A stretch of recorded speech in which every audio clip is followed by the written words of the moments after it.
kemudian pakai itu cerita binatang, komik, dan lain sebagainya seperti itu. Kemudian ada karakteristik buku cerita bergambar. Karakteristik itu ciri-ciri, ya. Jadi memiliki sejumlah halaman yang ringkas, berisi konsep-konsep yang berseri, konsep yang ditulis dapat dipahami oleh anak-anak. Kemudian tulisannya sederhana, terdapat ilustrasi yang dilengkapi data. Artinya di situ ada gambar, juga ada cara memprediksi cerita bergambar. Kadang-kadang kita itu sulit untuk memahami cerita itu. Jadi bagaimana sih caranya supaya kita tidak kesulitan? Nah, kita mengamati gambar itu dengan cermat, melihat dengan seksama bagaimana gambar itu dibaca, kemudian dipahami apakah gambar itu tentang kesedihan, tentang kebahagiaan, dan lain sebagainya. Seperti itu. Kemudian jadi nanti yang saya pokok ya. Kemudian saya bagi contoh cerita bergambar dan silakan diskusikan, identifikasi apa yang sampean atau menemukan kesulitan apa yang ada di cerita bergambar. Kemudian nanti juga ada beberapa pertanyaan yang harus kalian jawab. Seperti itu. Saya bagi kelompok dulu, ya. Sudah saya bagi kelompok, ya. Silakan setelah ini kalian diskusikan, nanti saya bagi kertasnya yang ada cerita bergambar, ya. Oke anak, ini saya bagi, ya. Ada di sini ada cerita bergambar, nanti diidentifikasi bagaimana memahami cerita bergambar. Di sini ada kelinci, kelinci dan kucing. Jadi setiap kelompok itu berbeda-beda cerita bergambarnya. Silakan diamati, ya, dibaca secara bersama. Saya mengatakan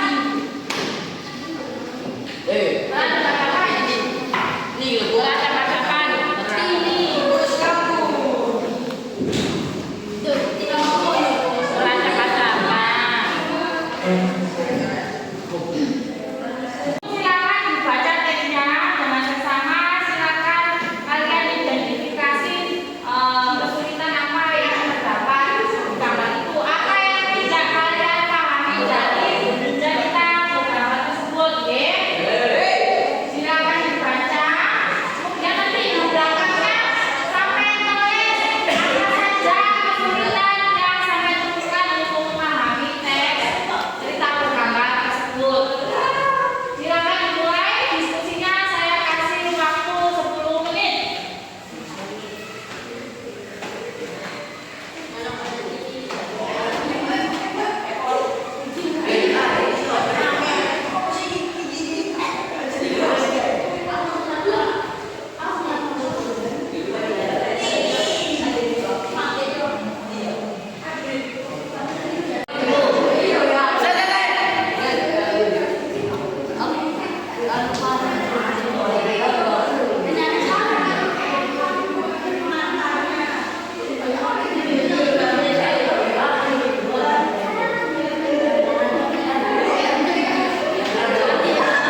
kurang koordinasi aja.